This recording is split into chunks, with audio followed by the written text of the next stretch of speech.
Marketing business कितनी सारी चीज़ें आजकल हम जो नौजवान लोग हैं उनके आसपास मंडराती है। मार्केटिंग किसे कहते हैं, बिजनेस किसे कहते हैं, करना कैसे है, इन सब चीज़ों के लेकर। लेकिन मैं आपको ये सब चीज़ें नहीं बताऊंगा, इसलिए कि ये सब चीज़ें तो आप बखूबी जानते हैं।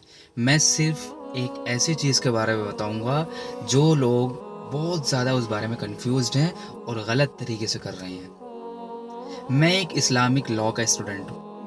हम रहते हैं इंडिया में, और इंडिया में रहते हुए हमें अपने पर्सनल लॉ पर पूरा पूरा अमल करने का हक है। इसलिए हमें अपने लॉ पर अमल करते हुए कारोबार और कानून करना चाहिए। वजह उसकी ये है कि हम मुसलमान हैं। मुसलमान होकर अगर हम गलत तरीके से कोई काम करेंगे और कोई लुक़मा हमारे बिजनेस के ज़रिए से, कोई लुक़मा हमारे मार्केटिंग के ज़रिए से हमारे पेट में जाएगा, अगर वो हराम का हुआ तो हमारी कोई नेकी कबूल नहीं। हुज़ूर सल्लल्लाहु अलैहि वसल्लम की एक हदीस है।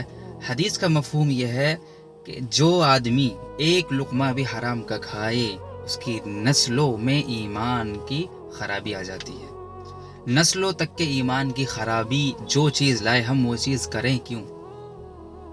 असल बात पर आता हूँ कि असल मामला क्या है। हमारे इर्द गिर्द आजकल एफिलिएट मार्केटिंग का भूत बहुत ज़्यादा चढ़ा हुआ है। हमारे बहुत सारे लोग, हमारे बहुत सारे साथी एफिलिएट मार्केटिंग कर रहे हैं। अच्छा, एफिलिएट मार्केटिंग के बारे में कभी फिर वीडियो बनाऊंगा जब तफसील से बताऊंगा एफिलिएट मार्केटिंग कैसी होती है और कौन सी चीज़ें जायज़ हैं। अब जो मैं एफिलिएट मार्केटिंग की एक ऐसी चीज़ के बारे में बता रहा हूँ कि जो बहुत ज़्यादा हमारे आसपास है, जिसको लोग ऑनलाइन बिजनेस का भी नाम देते हैं कि घर बैठ कर थोड़ी देर काम करो और अच्छा रुपया कमाओ। बहुत सारी कंपनियां हैं, मिलियन ट्रैक, लीड्स ग्रुप, इसके अलावा बहुत सारे कंपनीज का नाम है।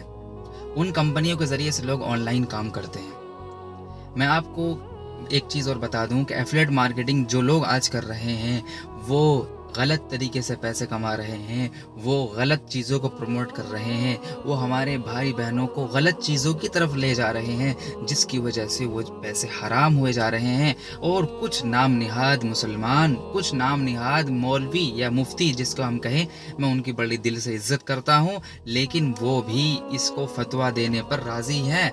बल्कि वो तो फतवा दे भी चुके जिसके बिना पर वो लोग काम करते हैं, और वो प्रूफ भी दिखाते हैं कि हम तो इस प्रूफ के बिना पर काम करते हैं। अच्छा, वो है क्या चीज़?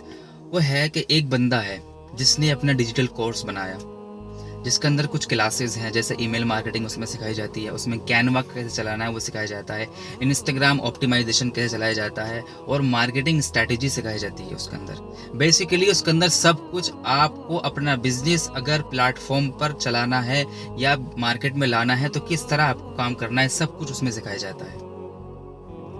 फिर उन्होंने क्या काम किया, उन्होंने उस चीज़ को बेचना शुरू किया, उस डिजिटल कोर्स को जब बेचना शुरू किया, फिर लोगों तक पहुंचा। अब उसकी ये शक्ल उन्होंने बना दी कि जो भी कोर्स खरीदे वो कोर्स भी आगे को बेचे।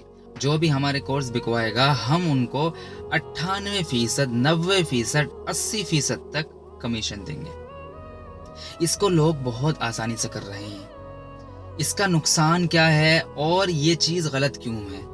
क्योंकि हमारे मिजाज में, हमारे दिमाग में बहुत सारे सवालात ऐसे आते हैं, कहते हैं कि लोग तो कमीशन बेस पे काम करते हैं, तो आप इसको गलत क्यों बता रहे हैं? तो मैं उनको ये कहना चाहता हूँ, कमीशन बेस पर जो काम होते हैं वो कुछ सेलेक्टेड पर्सन होते हैं, और उनको हमारी नज़र में कहा जाता है वकील। यानी कि मेरा वकील बनकर कोई अगर काम करे तो मैं उसको इतने रुपए दूंगा, लेकिन शहर का हर इंसान जो मुझसे सामान खरीदेगा वो मेरा वकील नहीं होगा। इस कोर्स में ऐसा ही होता है कि हर बंदा जो भी कोर्स खरीदेगा उसको ये इस बात का हक होगा कि वो उस चीज़ को बेचे। तो मैं ये कहना चाहता हूँ उन लोगों से, क्या वो सच में उस कोर्स को ख़रीद रहे हैं या वो उस कोर्स को इसलिए ख़रीद रहे हैं कि उनको आगे बेचना है? तो अगर वो उस कोर्स को इसलिए ख़रीद रहे हैं कि उनको आगे बेचना है तो ये सूरत बिल्कुल भी जायज़ नहीं। वजह उसकी ये है कि जिस चीज़ के वो मालिक ही नहीं है उस चीज़ को आगे बेचना क्यों कर जायज़ होगा? दूसरी बात ये है कि 98% तक जो कमीशन दे रही है वो किस तरह की कंपनी है। हमने ऐसी कोई भी स्ट्रैटेजी अब तक के जितने पहले लोग आ चुके हैं, कभी भी कितने बड़े बड़े ताजिर, रोम फारस जो बड़े बड़े लोग थे, बड़े बड़े ताजिर थे, जिनके बड़े बड़े किले थे, उनके यहाँ पर तो कभी ऐसा नहीं था। ये कौन सी स्ट्रैटेजी है, ये कौन सी धोखाधड़ी है जो हमारे लोगों को परेशान कर रहे हैं, हमारे लोगों के अंदर एक हवस की आग बुला रहे हैं। आप नहीं देखते कि लोग अपने स्टेटस पर लगाते हैं कि हम तो बुगाटी लेके चल दिए। आप नहीं देखते लोगों ने अपने स्टेटस पर लगा रखे कि पैसा नहीं तो कुछ भी नहीं। ये हमारे दीनी माहौल के लोगों की खबर दे रहा हूँ आपको। बाहर के माहौल की हमें नहीं पता, मैं सिर्फ आपको अपने दीनी जो कॉन्टेक्ट्स लोग हैं उन लोगों की बातें बता रहा हूँ कि वो अपने स्टेटस में ये चीज़ें लगा रहे हैं। तो बताएं, जब वो स्टेटस पे ये चीज़ें लगा रहे हैं तो किस चीज़ का ज़्यादा, कौन सी चीज़ ज़्यादा फैलेगी?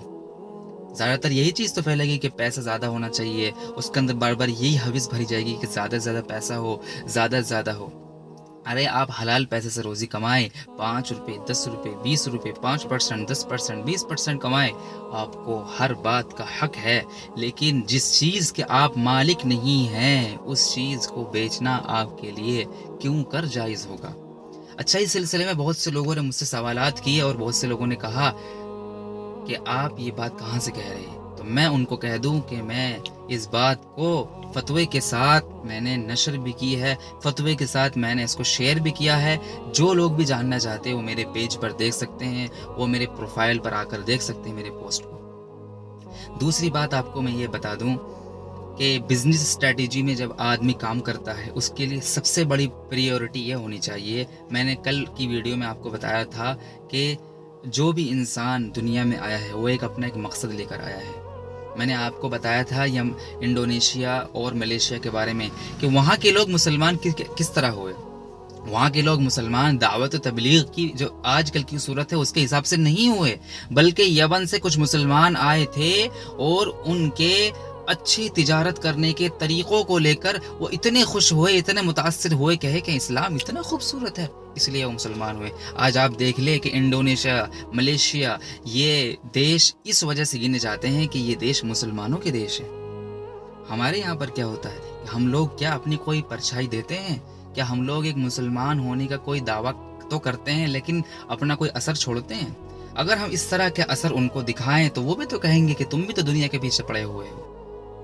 मैं ये नहीं कह रहा किसी को कि वो खामोश बैठे रहे, चुपचाप बैठे रहे, दुनिया में और भी काम करने को हैं, लेकिन इन कामों से बाज आए। ये काम एफिलिएट मार्केटिंग का नहीं है। ये जो कंपनियों के ज़रिए से प्रोडक्ट, डिजिटल प्रोडक्ट के ज़रिए से जो काम हो रहा है आजकल, ये कंपनियों का काम जो हो रहा है ये बिल्कुल भी जायज़ नहीं है, इसलिए कि इससे गलत चीज़ें प्रमोट हो रही हैं, इससे पैसों की हवस ज़्यादा से ज़्यादा उनके दिमागों में भर रही है।